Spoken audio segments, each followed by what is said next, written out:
Hi, it's Tap Horner. Thanks for tuning in today to the For Your Success podcast, an inspirational program about overcoming the I'm too small mindset, redefining success, and growing your lifestyle business legacy without fear. And now, here's your host, my beautiful wife and Christian business mentor, Katie Horner. Hi, this is Katie Swanson. Just finished Handprint Legacy Live 2020 with Katie Horner. Brain on overload, but absolutely amazing.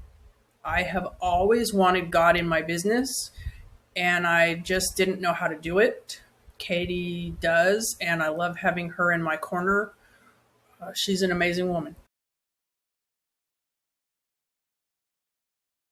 So glad you guys are with us today for the For Your Success podcast. Our guest is an amazing bread maker, but that's not exactly why she's on the show. Nancy Hand is an expert in the art of friendship, and she is the podcast host over at Friends on Hand podcast. She's an author of Beyond Rainmaking and The Hands-On Plan, and she's a speaker and now a good friend of mine. And I wanted to bring her on today to talk with us about how friendships can enhance our business. So how can we have better partnerships, better relationships through the friendships that we cultivate in our personal and our business lives? So Nancy, welcome to the show. Thank you for having me, Katie. This is exciting. And friendship is such a deep, wonderful thing and a deeply personal thing that talking about how it affects business is big. And specifically if you've changed businesses or are going into a new career, maybe out of graduating and having that first job, or starting a business during COVID, or leaving corporate to really finally embrace your passion and do your own thing. I liken it to taking a stage dive. If you've ever seen pictures of the concert, and I promise I'm being set up to have to do this myself someday, but where somebody jumps off the stage and they're caught, hopefully, by the people in that first row. When you take a leap like that, when you decide to leap into your own business or dive into a new job or a new lifestyle, you need a lot of somebodies in that front row to catch you. And when it's business, those are the people who are going to be spreading the word about what you're doing. And sometimes it's not who you think it's going to be. Sometimes the people who've been watching the sausage being made for too long are like, but they're still your close friends. And they still need to know what you're doing. The magic actually happens a little further out in the friend rings. So statistically, according to LinkedIn, actually, 80 to 86% of our jobs come through a connection.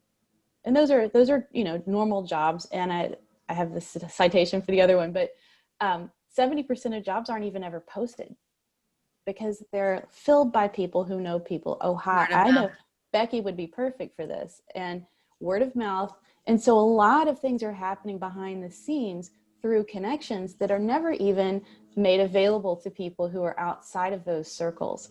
And those are the people who are maybe the old college roommate of your best friend, or the brother of the woman who works next to one of your friends who they know what you do. So really one of the keys to being able to mobilize your close friends, and even the ones who are a little further out in the ring, like your hiking buddy or the person you fly drones with on Saturdays, is to have a very clear message so they know exactly what you do. Yeah. That's super important, right? I tell people all the time, like, if you're confused about what you offer, your people are confused too. And like, if your best friend can't tell people what you do, like, there's a problem there. You have to sometimes give them that language so then they know how to answer, right? Yes. And one of the things with what I'm doing, I've been teaching people to come to agreement for a very long time. I started out in contract law and alternative dispute resolution, like mediation, and moved into teaching people how to get rapport skills, soft skills, in engineering mostly, and then negotiation. But when I tell people what I do now, it's this: I help people craft meaningful friendships, period. And when I have a friend who can easily turn to the next friend and then the next friend and say, hey, Nancy helps people create meaningful friendships. That's easy. And who doesn't want to know somebody who does something? Who Right. doesn't kind of get a warm fuzzy when they're asked for a referral? Yeah. And when you Love make it that. easy for them to do that, and clear, and in a way that's going to engage the person they're referring you to say, oh, really? How do you know her? Or how do you, tell me more about what he does. And to have them equipped to do that with confidence makes them feel good, look good, and it's useful for everybody. It's a multi-benefit right there. It's a win-win, win-win-win. Right. So Right. having that clear message, and I know you teach this, so is really vitally important. Right. And Right. because And we that, had, oh, sorry. Go no, I ahead. was just going to say that's when, if there are ripples in a pond, that's when your little plop in the middle makes it all the way out to the very far edge, clearly like the whisper game at a party. Mm-hmm. Yep. We had on the show a few episodes back, Krista Hutchins talking about creating partnerships in your business. And you are really laying the foundation even a step before that, as in, we got to get in and create a relationship as a person before you can even get to the point where you're talking partnerships with other businesses. So tell us how you got interested in this. Like, you shared a statistic with me before we went live that was really interesting. And I'd love to just hear, like, how did you go from the law that you were doing before to, crafting meaningful friendships? I wondered that myself at one point. I was like, how did I end up here? And really looking at it, I came from my dad was a litigation attorney. And so the fight was part of my growing up. Like, that's what I was, seeing. And so when I went to law school, I went into transactional law, which is coming to agreement. Maybe that was my way of rebelling.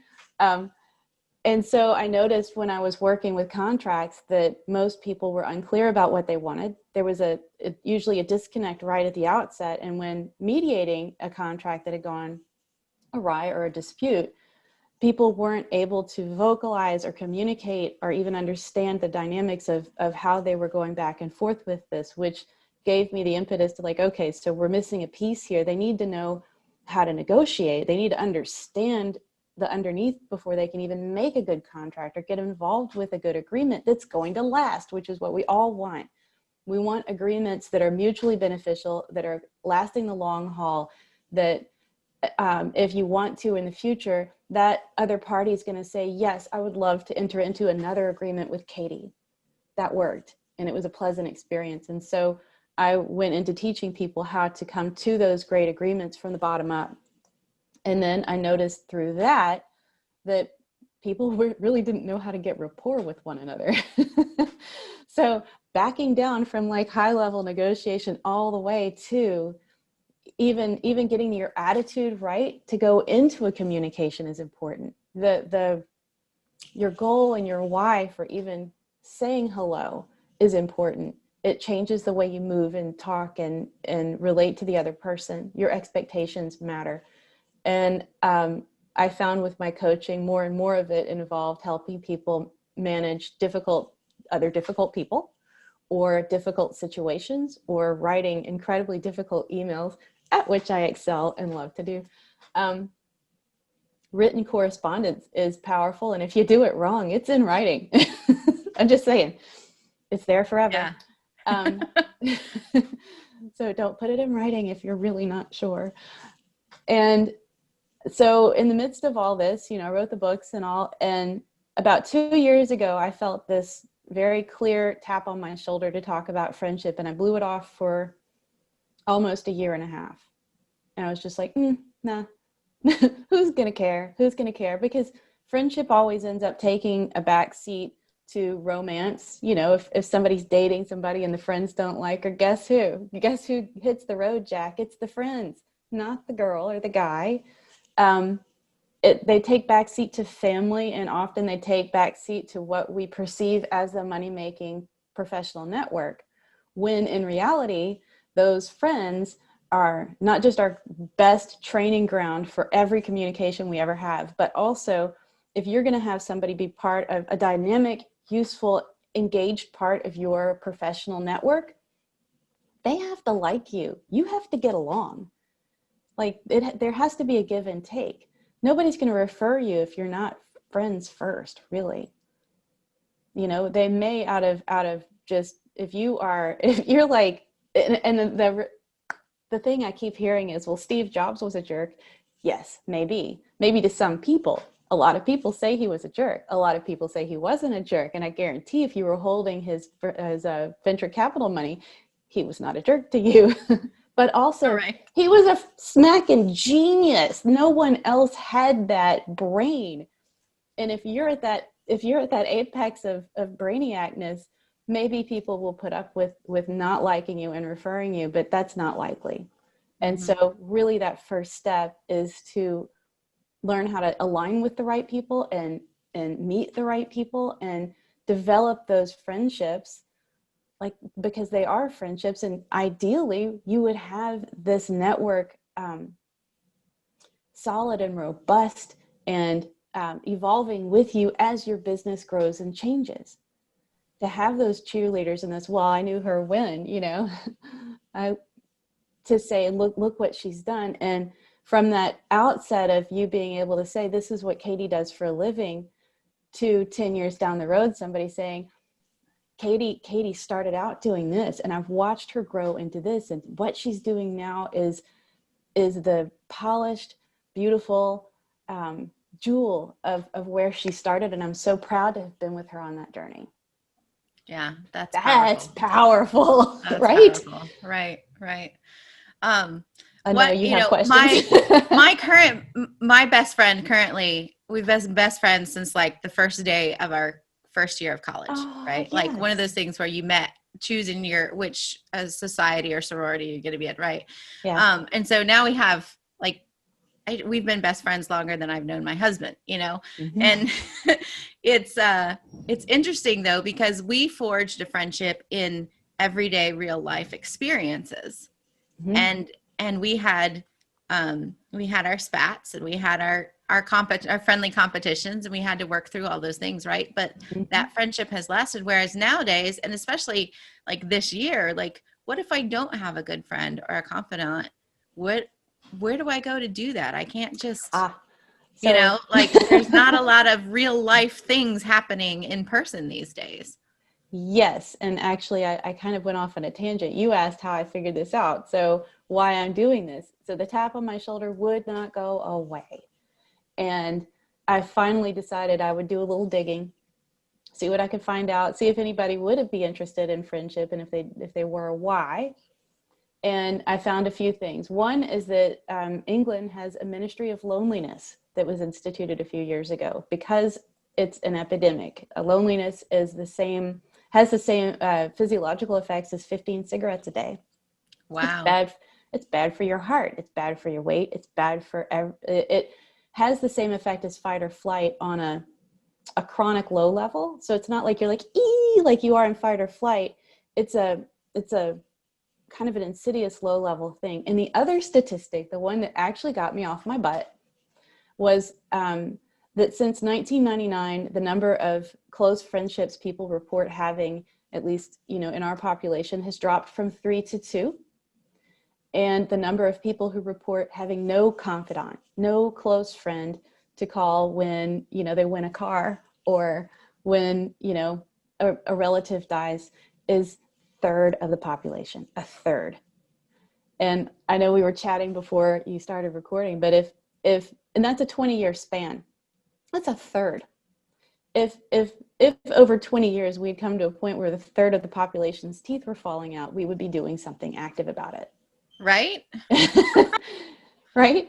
Or like if it were that obvious and visible, we would be acting, but it's not as visible. It's not as obvious, but the effects of it are just as profound. And we're talking things like suicide rates. These are scientific numbers I have here. Increased life satisfaction and happiness, increased longevity. It staves off depression, obesity, cardiovascular issues. Like there's a lot that goes into friendships, and they matter more than a lot of things. Missed work days. Oh, it does affect the bottom line by a lot, because people who are lonely miss a lot more work. they are more likely to quit. They're more likely to get bullied in the workplace. Like, there's so much there. And having friends is protective socially. You know, if in like in the case of bullying, whether you're an adult or an 8-year-old, it helps to have your posse, you know. It's like being in a car with all those airbags. Something happens, they all like, oh, nope, you're not getting this one. Yeah. For your work, same, you know.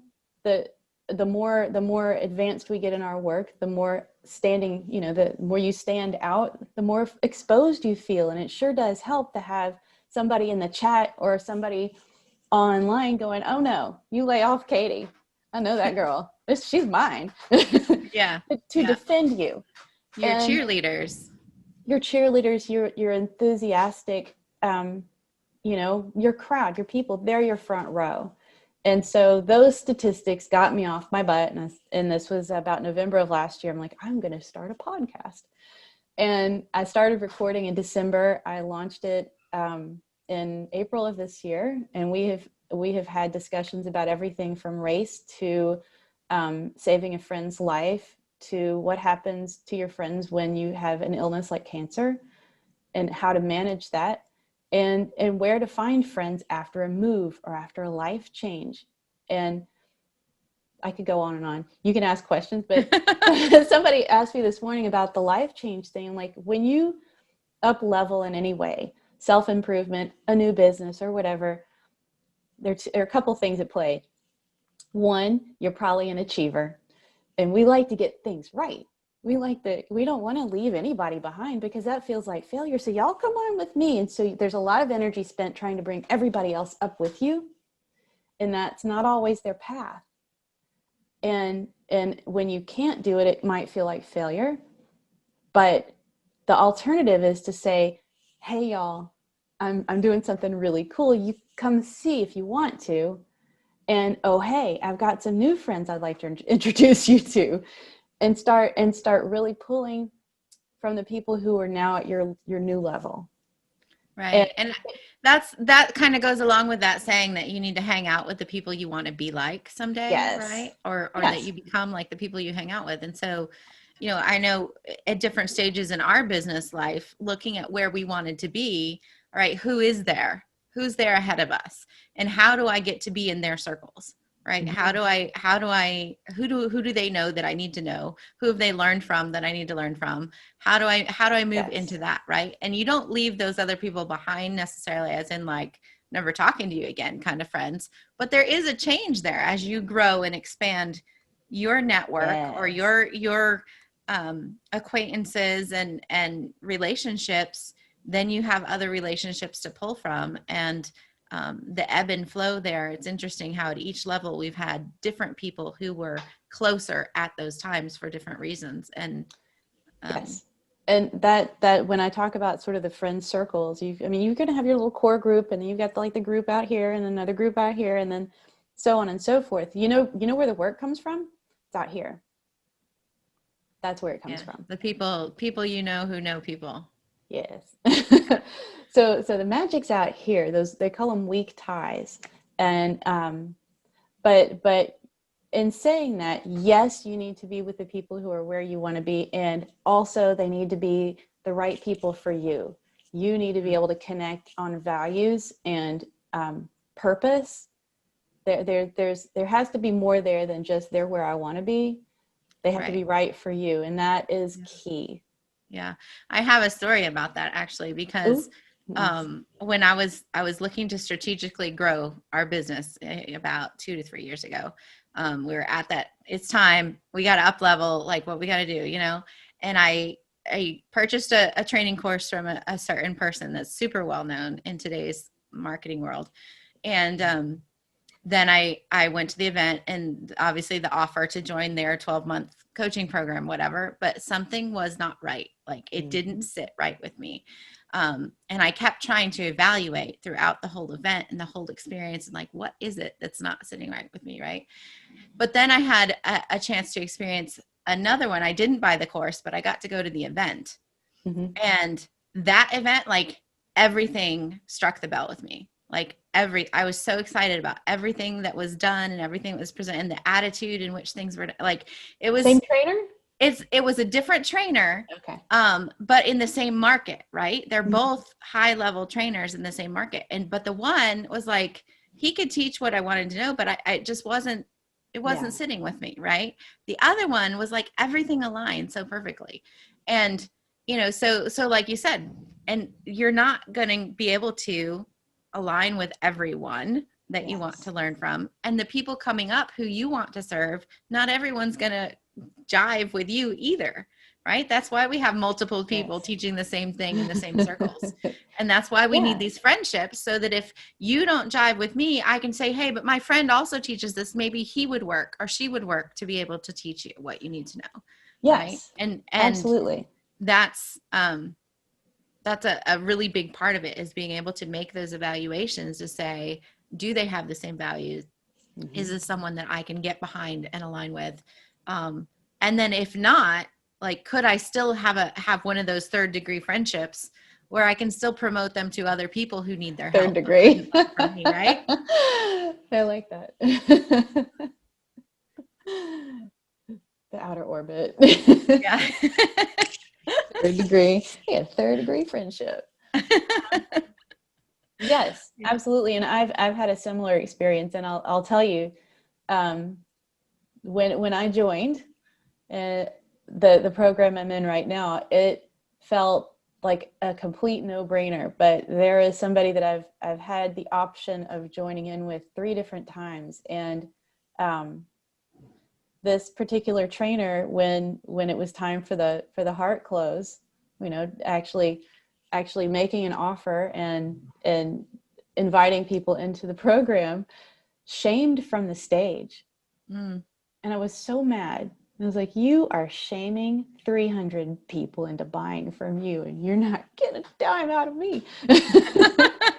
Right, because it doesn't sit with your values. It's not nice. I mean, that looks like a mean thing to do. I mean, I get the motive or whatever, but it's not me, and that's not where I could comfortably align and look at myself in the mirror. And isn't that always the case? We have to live with ourselves. Yes. At the end of the day, we have to answer for the decisions that we make. So That's right.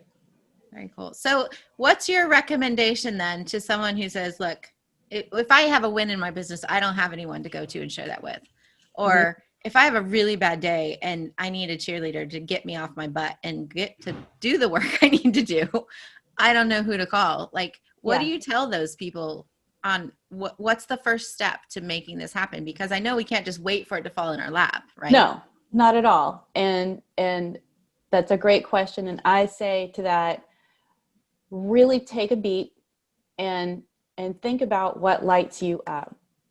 Where are the bright spots in your life? Where are the things that make you want to do them at the expense of everything else, whether it's photography or baking bread or something that's not work related so much, but that brings you just an immense amount of joy, and begin there.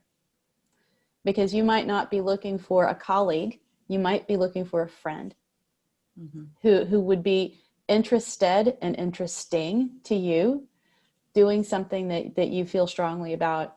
And I'll give you an example. I lived in a small town in Alabama for 14 years. And I moved from New Orleans, where you can throw a stick and make a friend. It's just that simple, really.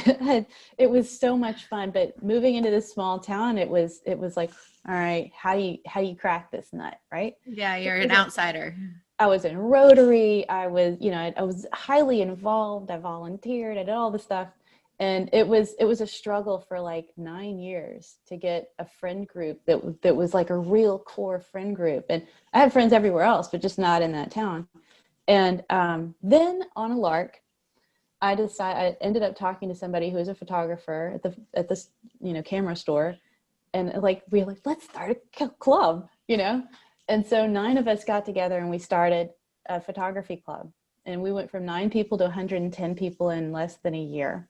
Wow. And the age range was 14 years old to about 90. There were people using everything from their iPhones to like large format, like on the big tripod, you know what I'm talking about, like old school with the bellows and stuff. There were people working in dark rooms and people who were wedding photographers and football field photographers. And we had the best time. And it was me saying, you know what, this is something I love to do. I'm going to just find some other people who also love this thing. And the cross section, we were blacks and whites and women and men and foreigners and new people and people who'd been in town and grown up there all together for this common thing. And it was magical. We had the best time. We went on field trips together. And from that connection, I ended up having a field pass for Auburn, Alabama home football games for 4 years. I would be on the field this year, but for this pandemic, that's what happens when it works. And you're like, this is where I belong. And your people are there, maybe not where you're thinking to look. They might not be at the BNI. They might be at the barn. They might be at the park playing Frisbee golf, you know. they may be somewhere else. Right. Awesome. And so and you have a master class coming up where you're going to teach people more in depth on how to find these friendships, right? Yes. Tell us about that class that you I have some free live classes coming up. They're about an hour long, and in the webinar they are going to learn 3 different techniques that they can turn right away, easy to use, easy to apply, to reignite or create a deeper bond with the friends they already have, to get aligned with themselves so that they are able to communicate clearly. One is a method to really check yourself before you wreck yourself with emails or a phone call or whatever. And the next piece is about how to understand, and there's real science behind this, and it's basically what I expect of you, you're more likely to do. What you expect of me, I'm more likely to do. Mm-hmm. and how you can make just a subtle and slight shift to that and change the whole dynamic. Yeah. And then how to reach out to your existing network, no matter how long it's been, no matter what's going on, in a way that is in a spirit of friendship. And if you do need to ask for help, how to do it in a way that's ethical and respectful and useful, that not just preserves your friendships, but makes them stronger. And I'm going to teach you how to actually make a phone call for help. If you need to mobilize your friend group or network for anything, making that call can be hard. Asking for help can be hard. And especially if you're a driven, do it all myself, independent person. Yes. I'm just going to talk about that to the achievers here. Oh wait, that's you, all of you. It can feel, nobody wants to come off as needy or greedy or sleazy.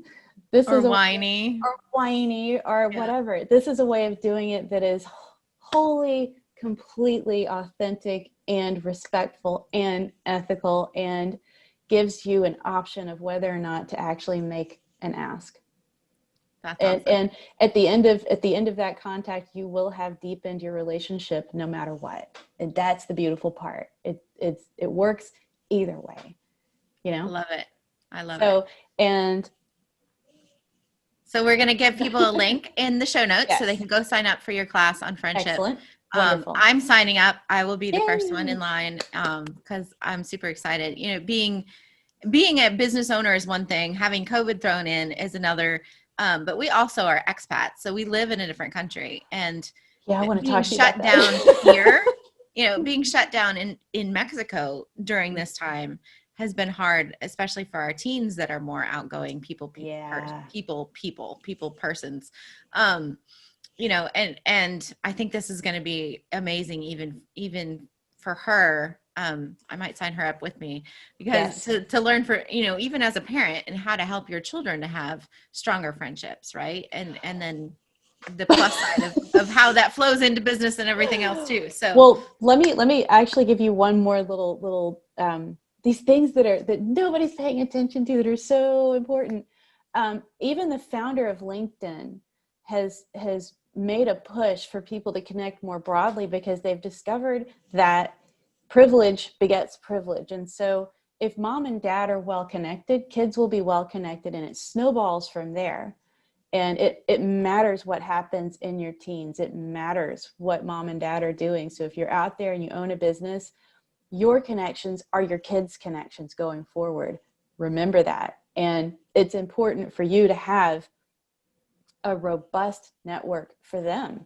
It's going to change. It'll change the first job they get. It'll change what they're paid for the first job they get. It'll change with the mentorship they do or don't get outside of home. Because some of your friends might be the perfect person to mentor your daughter.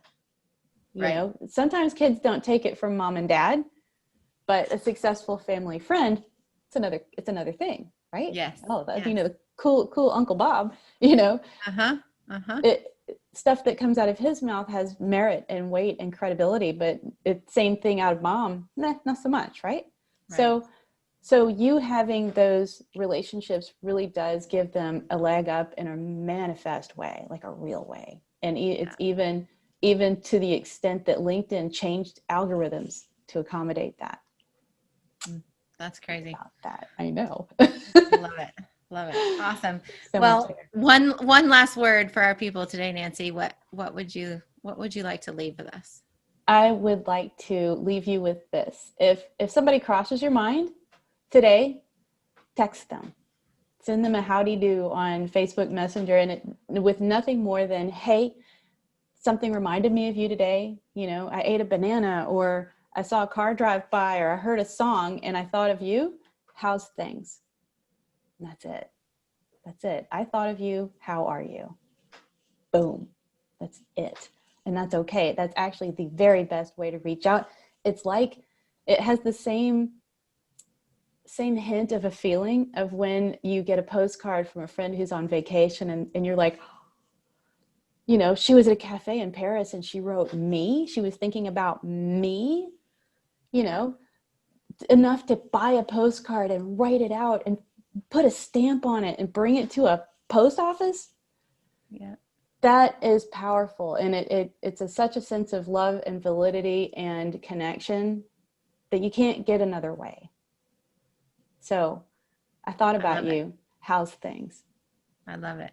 That's I just it. had someone do that to me this week, and you're right. Isn't that it great? feeling is just really cool. They're like, it was an Instagram message, and she was like, I saw a flamingo yesterday, and it so made me think of you, you know, for my book, Faith Like Flamingos. And I was like, yes, Nice. I knew flamingos were good for something. No. Yeah.